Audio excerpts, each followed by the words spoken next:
So hello guys, welcome back to my channel अर्थशास्त्र की नगरी। सो गाइस, जैसा कि आपने थंबनेल के अंदर देख ही लिया है, हम बात करने वाले हैं आज टाइप्स ऑफ एरर की। ये एक ऐसा टॉपिक है जो कि एग्ज़ाम के पॉइंट ऑफ व्यू से जो है बहुत ही ज़्यादा इंपॉर्टेंट है। आप किसी भी चीज़ की प्रिपरेशन कर रहे हैं, कोई भी कॉम्पिटिटिव एग्ज़ाम दे रहे हैं, हाइपोथेसिस टेस्टिंग आपका टॉपिक है। और टाइप्स ऑफ एरर अगर एग्ज़ाम में ना पूछा जाए तो भैया ऐसा हो ही नहीं सकता है। गाइज, अगर आप हाइपोथेसिस टेस्टिंग पढ़ रहे हैं और आपको ये नहीं पता है कि टाइप 1 एरर और टाइप 2 एरर क्या होता है, अगर आप इसे छोड़कर जा रहे हैं तो आप सबसे बड़ी गलती कर रहे हैं। ये एग्ज़ाम के पॉइंट ऑफ व्यू से ये समझ लीजिए फिक्स टॉपिक है। ये आपका एग्ज़ाम में आएगा ही आएगा, आपको इसको घोल कर पी कर जाना है। ठीक है जी। अगर आपका थ्योरी बेस है तो भैया ये समझ लीजिए ये शॉर्ट नोट में आएगा ही आएगा, इसकी भाई 100% श्योरिटी है। आप इसको बहुत ही अच्छे से पढ़ के जाइएगा। इससे प्रीवियस वीडियो के अंदर मैंने जो है आपको हाइपोथेसिस क्या होती है, नल हाइपोथेसिस, ऑल्टरनेटिव हाइपोथेसिस क्या होती है, ये मैं आपको ऑलरेडी बता चुका हूँ। And population parameter sample statistic क्या होते हैं ये मैं आपको ऑलरेडी बता चुका हूँ। 2 वीडियो हम जो है ऑलरेडी पढ़ चुके हैं। अब आज हम जो बात करने जा रहे हैं वो बात करने जा रहे हैं कि जब हम हाइपोथेसिस टेस्टिंग करते हैं, अब भाई इंसान है तो गलतियां तो होंगी ही। तो जो गलतियां होंगी, जो त्रुटियां होंगी, वो कितने टाइप की होंगी? तो जो गलतियां जो होंगी ना हमारी हाइपोथेसिस टेस्टिंग के अंदर, वो आपकी जो है भाई 2 तरीके की गलतियां आपको देखने के लिए मिलती है। तो कौन कौन सी गलती होती है, एक एक चीज़ आपको ज़रा बहुत ही ज़्यादा ध्यान से समझनी है। देखिए, सबसे पहले अगर हम यहाँ पे बात करते हैं परिकल्पना परीक्षण के अंदर, अगर हम यहाँ पे बात करते हैं तो क्या लिखा हुआ है यहाँ पे लिखा हुआ है कि भाई गलतियां जो हैं वो 2 तरीके की है। ठीक है, पहली गलती की अगर हम बात करें तो क्या लिखा हुआ है परिकल्पना सत्य होने पर अस्वीकार कर दी जाती है। और दूसरे में क्या लिखा हुआ है, परिकल्पना गलत होने पर अस्वीकार नहीं की जाती है। यहाँ पे क्या लिखा हुआ है, यहाँ पे लिखा हुआ है अस्वीकार कर दी जाती है और यहाँ पे लिखा हुआ है अस्वीकार नहीं की जाती है। अब जरा बहुत ही ज़्यादा ध्यान से सुनेंगे एक एक चीज़। मैं आपसे आशा कर रहा हूँ कि भाई आपने जो है इससे प्रीवियस नल और अल्टरनेटिव हाइपोथेसिस क्या होती है वो वीडियो आप देखकर आ चुके हैं। अगर नहीं देखे तो वो जरूर देख के आ जाइएगा, वरना आपको कुछ भी समझ में नहीं आने वाला है। जैसे कि मैंने आपको प्रीवियस क्लास के अंदर बताया कि भाई नल हाइपोथेसिस को हम H0 से डिनोट करते हैं, अल्टरनेटिव हाइपोथेसिस को H1 से डिनोट करते हैं। तो भाई मान लीजिए मैंने बोला कि मैं अपने कॉलेज के 2000 स्टूडेंट का जो है ऑन एन एवरेज वेट पता करना चाहता हूँ। तो मैंने मान लिया कि भाई उनका ऑन एन एवरेज वेट जो है वो 40 किलो है। ये मेरी नल हाइपोथेसिस है। ठीक है, और ऑल्टरनेटिव क्या है, ऑल्टरनेटिव है कि उनका वेट जो है वो 40 किलो नहीं है। ठीक है जी। तो अब क्योंकि मैंने माना कि मेरी नल हाइपोथेसिस क्या है, H0 40 kg है और मैंने मान लिया सही है, ये सत्य है, ये मानकर हम जो है सेट करते हैं। तो अब यहाँ पे 2 तरीके की गलतियां देखने के लिए मिलती हैं। पहले के क्या लिखे हुआ है, परिकल्पना सत्य होने पर क्या ये चीज़ थी एक्चुअल में कि ऑन एन एवरेज वेट उन बच्चों का 2000 स्टूडेंट का on an average weight 40 kilo था, और फिर भी मैंने उसको क्या कर दिया, अस्वीकार कर दिया कि नहीं ये चीज़ तो गलत है, 40 किलो नहीं है, जबकि था। और दूसरे में क्या लिखा हुआ है, परिकल्पना गलत है, मतलब 40 किलो नहीं था और उसको अस्वीकार नहीं किया जाता, मतलब मैं फिर भी कह रहा हूँ नहीं 40 किलो ही है। इसका मतलब क्या है, जरा ध्यान से, बहुत ही ज़्यादा ध्यान से समझेंगे तब आपको जो है बहुत ही अच्छे से समझ में आएगा। देखिए, अभी नीचे आपको मैं एक एक चीज़ बहुत ही आराम से समझाने वाला हूँ, एग्जाम्पल के साथ ही एग्जाम में पूछा जाएगा। तो भाई एक एक चीज़ आपको बहुत ही ज़्यादा ध्यान से समझनी है, वरना आपके कुछ भी अल्ले पल्ले नहीं पड़ने वाला। एक एक चीज़ बहुत ही ज़्यादा ध्यान से गोल कर पी जाएंगे। देखिए क्या लिखा हुआ है यहाँ पे लिखा हुआ है भाई, पहले वाला जो एरर होता है ना, पहले वाले को टाइप 1 एरर कहा जाता है। कौन सा पहले वाला टाइप, वो वाला पहले वाला टाइप जिसमें हमारी परिकल्पना सत्य थी और हम उसको क्या कर रहे हैं, अस्वीकार कर रहे हैं। और आपको ध्यान रखना है इसको किससे डिनोट किया जाता है, टाइप 1 एरर को, टाइप 1 एरर को अल्फा से डिनोट किया जाता है, ये बात ध्यान रखिएगा। ठीक है, और दूसरे वाले को, टाइप 2 एरर को बीटा से डिनोट किया जाता है। ठीक है, ये बात आपको ध्यान रखनी है, टाइप 1 एरर को अल्फा से और टाइप 2 एरर को बीटा से। टाइप 1 एरर क्या है पहले आप ये समझ लीजिए, टाइप 1 एरर क्या है और टाइप 2 एरर क्या है, 2 बातें आपको सबसे ज़्यादा ध्यान से समझनी है। ये जो यहाँ लिखा हुआ था, ये बात आप यहाँ गोल कर पी जाइए। टाइप 1 एरर है जब हमारी नल हाइपोथेसिस सत्य होती है लेकिन हम उसको रिजेक्ट कर देते हैं, तो टाइप 1 एरर क्रिएट होता है अल्फा। और टाइप 2 एरर क्या है, जब हमारी नल हाइपोथेसिस गलत होती है लेकिन फिर भी हम उसको एक्सेप्ट कर लेते हैं, तो वो होता है बीटा। टाइप 1 एरर को अल्फा से डिनोट किया जाता है, टाइप 2 एरर को बीटा से डिनोट किया जाता है। ठीक है। टाइप 1 एरर क्या है, जब नल हाइपोथेसिस, जब H0 जो है, H0 जब वो ट्रू है, ठीक है, जब वो ट्रू है लेकिन डिसीजन मैंने रिजेक्ट कर ले लिया है। और बीटा क्या है, परिकल्पना गलत है, H0 जो है, H0 जो है वो आपकी फॉल्स है लेकिन डिसीजन मैंने जो है एक्सेप्ट कर ले लिया है। तो ये हो गया आपका टाइप 2 एरर बीटा, और ये हो गया आपका टाइप 1 एरर अल्फा। अब इस चीज़ को हम नीचे जो है एक बहुत ही अच्छे एग्जाम्पल से जो है समझने वाले हैं कि आखिर ये टाइप 1 टाइप 2 एरर ये क्या होता है। एग्जाम में पूछा जाएगा शॉर्ट नोट, तो इसके ऊपर भाई कंपलसरी है, एग्जाम के अंदर शॉर्ट नोट जो है वो आएगा ही आएगा। देखिए क्या लिखा हुआ है, पहले वाले को ही हम यहाँ पे पढ़ चुके थे, यहाँ पे जरा देखेंगे बहुत ही ज़्यादा ध्यान से। देखिए क्या लिखा हुआ है, जब अल्फा इज इक्वल टू 0.10 होता है। देखिए अल्फा की जो वैल्यू होती है ना, अभी इससे प्रीवियस क्लास, अभी जब इससे अगली क्लास में चलेगी तो वहाँ पे हम पढ़ेंगे एक चीज़, इसी को अल्फा को ही आप लेवल ऑफ सिग्निफिकेंस कहेंगे। ठीक है, अल्फा को ही क्या बोलेंगे हम, level of significance, type 1 error होने की गलती। तो इसकी जो वैल्यू होती है ना, ये होती है 1%, 5% या मैक्सिमम 10%। मतलब कि टाइप 1 एरर होने की गलती जो है वो कितनी है, इस चीज़ को लेवल ऑफ सिग्निफिकेंस कहते हैं। ये आने वाली वीडियो में हम, इसकी अगली वीडियो जो कि वहाँ पे इसको हम डिस्कस करेंगे। तो अल्फा की वैल्यू हम कितनी लेते हैं, या तो 1% या 5% या 10%। तो कह रहा है अगर मैं 10% ले लूँ, 10% अगर मैं अल्फा की वैल्यू ले लूँ, तो इसका मतलब क्या है, तो इसका मतलब ये है कि वास्तविक परिकल्पना को 100 में से 90 अवसरों पर स्वीकार किया जाएगा। मतलब अगर 100 बारी मैं टेस्टिंग करूंगा, उसमें से नल हाइपोथेसिस जो है वो 90 टाइम्स जो है एक्सेप्ट की जाएगी और 10 टाइम जो है रिजेक्ट कर दी जाएगी, जबकि वो सही थी।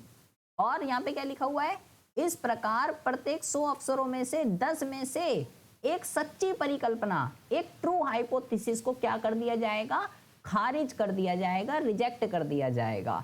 तो क्योंकि मैंने उसको 10% माना था, जोखिम को कम करने के लिए, अब ये क्या है, ये रिस्क को बता रहा है कि ये तो रिस्क हो गया ना भाई, अब मेरी नल हाइपोथेसिस ठीक है और मैं फिर भी उसको रिजेक्ट कर रहा हूँ, तो ये तो रिस्क हो गया। तो कह रहा है ये तो रिस्क हो गया, अल्फा क्या है, जो अल्फा और बीटा दोनों गलती कर रहे हैं, तो गलती है तो रिस्क है भाई। तो इसको कम करने के लिए अल्फा का उपयोग जो है क्या लिया जाता है, 0.01 मतलब 1%। 1% को जब आप सॉल्व करोगे तो क्या आएगा, अबे प्रतिशत हटता है तो नीचे 2 जीरो लगते हैं, तो ये 0.01 बन जाएगा। ऐसे ही 5% जो है ये कितना बन जाएगा, 2 जीरो हो गए, यहाँ पे ये हो जाएगा 0.05। ऐसे 10% अगर आप लोगे तो 10% कितना कट जाए, एक जीरो से एक जीरो कट गया और ये 0.1 बन जाएगा। ये 0.1 लिखा हुआ है और ये 0.01 लिखा हुआ है, ये बात जरा ध्यान से समझ लीजिएगा। अगर मैंने जब 10% लिया तो इसका मतलब है 100 में से मैं 90 बारी एक्सेप्ट कर रहा हूँ, 10 बारी रिजेक्ट कर रहा हूँ। अगर मैं 1% ले रहा हूँ यानी कि 0.01 ले रहा हूँ, तो इसका मतलब क्या है, हम 1% जोखिम लेने के लिए तैयार है। मतलब कि एक सच्ची परिकल्पना को खारिज करने की संभावना केवल 1% है। मतलब क्या हुआ इसका, कि अगर 100 बारी में से 99 टाइम्स, 99 टाइम्स मैं नल को एक्सेप्ट करूंगा और एक टाइम ऐसा होगा कि वो रिजेक्ट हो जाएगी जबकि वो ट्रू थी। और यहाँ पे क्या लिखा हुआ है, ये भी संभव है कि परिकल्पना परीक्षण में, ये तो टाइप 1 एरर की बात हो गई। अब बात करते हैं टाइप 2 एरर की। कह रहा है ये भी संभव है परिकल्पना परीक्षण में, अगर हम टेस्टिंग कर रहे हैं, हम टाइप 2 एरर बीटा कर सकते हैं। बीटा का मतलब क्या है, यानी एक अशक्त परिकल्पना को स्वीकार करना जो कि गलत है। मतलब मेरी नल हाइपोथेसिस जो है वो गलत थी, लेकिन डिसीजन मैंने जो है फिर भी एक्सेप्ट कर ले लिया उसको रिजेक्ट करने की जगह, तो तब टाइप 2 एरर क्रिएट होता है। तो भाई अल्फा की वैल्यू जो होती है, अल्फा को लेवल ऑफ सिग्निफिकेंस कहते हैं, ये आगे जाके हम पढ़ेंगे। इसकी वैल्यू जब नहीं दी होती है तो 1%, 5% या 10% लेते हैं। 10% लेने का मतलब क्या है, 1% लेने का मतलब क्या है, 5% लेने का मतलब क्या होता है। अगर मैं 5% ले लूँ तो इसका मतलब है 95 टाइम्स मैं नल को एक्सेप्ट करूँगा, 5 टाइम मैं नल को रिजेक्ट कर दूंगा जबकि वो ट्रू थी। ये बात जो है आप भाई ध्यान से समझ लीजिएगा। अच्छा, अब वो बोलेगा इसको भाई एक एग्जाम्पल से बता टाइप 1 और टाइप 2 एरर को। देखिए बहुत ही ज़्यादा ध्यान से सुनेंगे, एक एक चीज़ मैंने आपके लिए जो है इसमें बहुत ही अच्छे से बना रखी है, एक एक चीज़ आपको बहुत ही अच्छे से समझ में आने वाली है। एक एग्जाम्पल लिखा हुआ है यहाँ पे बहुत ही ज़्यादा, तो देखिए बहुत ही ज़्यादा ध्यान से इस एग्जाम्पल को समझेंगे और ये आपको लिख कर आना है एग्जाम के अंदर कि ये है भाई टाइप 1 एरर, ये है टाइप 2 एरर। देखिए क्या लिखा हुआ है यहाँ पे लिखा हुआ है कि टाइप 1 और टाइप 2 त्रुटि को जो है ना हम निम्न अनुसार प्रस्तुत कर सकते हैं। यहाँ पे एक उदाहरण लिखा हुआ है, देखिए कह रहा है मान लीजिए कि एक मार्केटिंग कंपनी के पास जो है ना अलग अलग क्षमता वाले दो विक्रेता हैं, दो डिस्ट्रीब्यूटर हैं। अच्छा जी, क्षमताओं के आधार पर कंपनी ने उनको दो श्रेणियों में बांट दिया है, मतलब दो डिस्ट्रीब्यूटर हैं, एक है सक्षम और एक है असक्षम, मतलब एक कैपेबल है एक नॉन कैपेबल है। अच्छा जी ठीक है, इस प्रकार R1 एक सक्षम रिटेलर है और R2 एक असक्षम रिटेलर है, मतलब दो बंदे हैं, दो डिस्ट्रीब्यूटर हैं, एक कैपेबल है एक नॉन कैपेबल है। ठीक है जी, फर्म अच्छे रिटेलरशिप को प्रोत्साहित करने के लिए जो कैपेबल है जो अच्छा है उसको जो है ना वो बोनस देना चाहती है, अच्छे वाले को सक्षम वाले को वो बोनस देना चाहती है। तो मान लीजिए कि दो क्रियाएं A1 और A2 दर्शाती है कि बोनस दिया जाएगा और बोनस नहीं दिया जाएगा। ठीक है, देखिए बहुत ज़्यादा ध्यान से सुनेंगे भाई। R1 और R2 दो डिस्ट्रीब्यूटर हैं, R1 कैपेबल जो कि ये कह सकते हो बोनस के लिए कैपेबल है, उसको बोनस मिलना चाहिए क्योंकि वो सक्षम है, और R2 एक दूसरा डिस्ट्रीब्यूटर है जो कि असक्षम है, जो कि कैपेबल नहीं है, उसको बोनस नहीं मिलना चाहिए क्योंकि उसकी परफॉर्मेंस उतनी अच्छी नहीं है क्योंकि वो असक्षम है, सिंपल सी बात है। तो R1 एक सक्षम डिस्ट्रीब्यूटर है और R2 एक असक्षम है, तो बोनस लेने के लिए कौन कैपेबल है? R1, और बोनस लेने के लिए कौन कैपेबल नहीं है? R2। कंपनी अब बोनस देना चाहती है इन डिस्ट्रीब्यूटरों को, तो अगर अभी मैं आपसे कॉमन सेंस से पूछूं कि बोनस किसको मिलना चाहिए, तो बोनस R1 वाले को मिलना चाहिए क्योंकि वो सक्षम है, और R2 को नहीं मिलना चाहिए क्योंकि वो असक्षम है, सिंपल सी बात है। अब यहाँ पे एक तालिका बनी हुई है, ये तालिका भाई आपको बनाकर आनी है एग्जाम के अंदर। ठीक है, ये वाली बना सकते हो या भी मैं एक नीचे आपको वो दिखाऊंगा, वो भी आप जो है तालिका बना सकते हो। यहाँ पे क्या लिखा हुआ है? यहाँ पे लिखा हुआ है एक्शन, और यहाँ पे लिखा हुआ है R1 रिटेलर, और यहाँ पे लिखा हुआ है R2 रिटेलर। दो रिटेलर थे, ठीक है, ये सक्षम है ये असक्षम है। और यहाँ पे क्या लिखा हुआ है? परफॉर्मेंस बोनस मिलना चाहिए A1 एक्टिविटी और परफॉर्मेंस बोनस नहीं मिलना चाहिए A2 एक्टिविटी। अब जरा मेरी बात को बहुत ही ज़्यादा ध्यान से सुनेंगे, कान खोलकर एक एक चीज़ ध्यान से सुनेंगे भाई, वरना समझ में नहीं आएगा। देखिए सक्षम रिटेलर है तो मैंने बोला उसको बोनस मिलना चाहिए, तो अगर सक्षम रिटेलर है और आपने उसको बोनस दे दिया तो आपने करेक्ट डिसीजन लिया है। बेटा बहुत ज़्यादा ध्यान से सुनेंगे, आके यहीं गड़ा लीजिए वरना कुछ भी समझ में नहीं आएगा। अगर रिटेलर सक्षम है और आपने उसको बोनस दे दिया तो आपने बिल्कुल सही डिसीजन लिया है। अबे सक्षम है और उसको तो बोनस देना है ना, तो क्योंकि वो कैपेबल है उसको मिलना चाहिए। और अगर वो सक्षम है और आपने उसको बोनस नहीं दिया तो आपने क्या कर दिया? आपने इनकरेक्ट डिसीजन ले लिया। और यहाँ पे क्या लिखा हुआ है? यहाँ लिखा हुआ है अल्फा। आपकी नलाइपोथेसिस क्या थी कि भाई वो जो है सक्षम है उसको बोनस मिलना चाहिए, अब वो सक्षम था और आप उसको बोनस नहीं दे रहे हो तो फिर क्या हो जाएगा? आपने गलती कर दी, अल्फा हो गया, इनकरेक्ट डिसीजन एरर। तो यहाँ पे क्या लिखा हुआ है? अल्फा। अच्छा जी ठीक है, दूसरा देखिए। अब बात करते हैं R2 वाले के रिगार्डिंग। R2 एक इनकॉम्पिटिटर रिटेलर है, असक्षम विक्रेता है, उसको कोई जो है मार्केटिंग टेक्निक्स कुछ नहीं आती है। और आपने बेटा बहुत ज़्यादा ध्यान से सुनेंगे, ये एक असक्षम रिटेलर है, इसको बोनस नहीं मिलना चाहिए था, लेकिन आपने क्या करा? A1 एक्टिविटी क्या है? आपने उसको बोनस दे दिया। अबे वो तो असक्षम था, उसको तो बोनस देना ही नहीं था ना, तो वो असक्षम था, वो असक्षम था और आपने उसको जो है बोनस दे दिया, तो क्या हो जाएगा? इनकरेक्ट डिसीजन एरर हो जाएगा, बीटा। यहाँ पे क्या लिखा हुआ है? बीटा। आपने गलत डिसीजन ले लिया, उसको तो देना ही नहीं था। और यहाँ पे देखिए क्या लिखा हुआ है, अब यहाँ पे क्या लिखा हुआ है? अबे उसको नहीं देना था ना, अगर हम नहीं देते तो यहाँ पे क्या लिखा हुआ है? ये देखिए यहाँ पे लिखा हुआ है करेक्ट डिसीजन, कि अगर वो इनकॉम्पोनेंट है तो A2 एक्टिविटी क्या है कि उसको बोनस नहीं देना, तो नहीं देना तो ठीक है क्योंकि वो असक्षम है, तो हमने करेक्ट डिसीजन लिया। एग्जाम के अंदर वो बोलेगा टाइप 1 और टाइप 2 एरर पे नोट आएगा भाई, ठीक है, शॉर्ट नोट तो आएगा, फिक्स है गारंटी, वो बोलेगा उदाहरण के साथ बता। तो ये एक बहुत ही अच्छा उदाहरण है, आप इससे इसको समझा सकते हो। ठीक है, और क्या लिखेंगे आप यहाँ पे आप लिखेंगे इस तरीके से, ये टेबल भी आपको बनाकर आनी है, और उसके नीचे आप जो है इस तरीके से लिखेंगे कि भाई जब फर्म ने क्या करा, यहाँ से ये लिखेंगे आप कि जब फर्म ने एक सक्षम खुदरा विक्रेता को पुरस्कार करने में विफल रही है, मतलब उसने उसको अवार्ड नहीं दिया, तो उसने टाइप 1 एरर त्रुटि कर दी, अल्फा कर दिया भाई साहब। और दूसरी ओर जब एक असक्षम खुदरा विक्रेता को पुरस्कृत किया गया है, तो उसने टाइप 2 एरर की त्रुटि जो है वो कर दी है, तो उसने बीटा कर दिया है। जो हम ऊपर पढ़ के आए हैं वही चीज़ यहाँ पे हिंदी में लिखी हुई है। ठीक है, ये मैंने एक बुक से ही लिया है, लेकिन उस बुक में यहाँ पे ना गलत लिखा हुआ है। ठीक है, तो आप जरा जो मैंने यहाँ लिखा है वही पढ़ेंगे, बुक से नहीं पढ़ेंगे। ठीक है, जो मैंने यहाँ लिखा हुआ है, जो चीज़ें यहाँ लिखी हुई हैं वो आप पढ़ेंगे। अगर आपको वो टेबल बनाकर आनी है, ठीक है, उसके साथ साथ आप ये वाली टेबल भी जो है बनाकर आएंगे। ठीक है, ये वाली टेबल भी आप इसके साथ साथ बनाकर आएंगे। देखिए क्या लिखा हुआ है, यहाँ पे लिखा हुआ है भाई नल हाइपोथेसिस जो है हमारी ट्रू है, और यहाँ पे लिखा हुआ है नल हाइपोथेसिस फॉल्स है।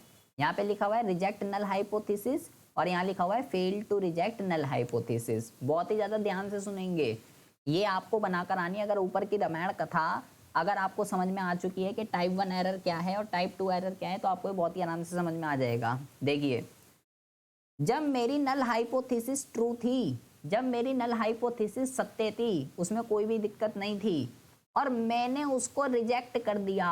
अभी यही तो टाइप 1 एरर है। ऊपर पहली लाइन क्या पढ़ाया था, जब मेरी शून्य परिकल्पना सत्य है और मैं उसको निरस्त करने का, रिजेक्ट करने का डिसीजन ले लेता हूं, तो टाइप 1 एरर क्रिएट हो जाता है। और जब मेरी नल हाइपोथेसिस ट्रू है लेकिन मैं उसको रिजेक्ट नहीं कर रहा, तो मैं मतलब सही डिसीजन ले रहा हूँ, करेक्ट डिसीजन ले रहा हूँ। लेकिन जब मेरी नल हाइपोथेसिस ही गलत थी वो, और मैंने डिसीजन क्या कर लिया, रिजेक्ट का। अबे गलत थी तो रिजेक्ट का डिसीजन लिया, तो मैं सही कर रहा हूँ। अबे गलत थी ना वो, तो मैंने डिसीजन रिजेक्ट कर ले लिया, तो मैं सब कुछ सही कर रहा हूँ। लेकिन मेरी नल हाइपोथेसिस गलत थी, और डिसीजन में कह रहा हूँ मैं उसको रिजेक्ट नहीं कर रहा, वो मैं उसको एक्सेप्ट कर रहा हूँ, तो टाइप 2 एरर जो है क्रिएट हो जाता है। इसको अल्फा से डिनोट करते हैं और इसको बीटा से डिनोट करते हैं।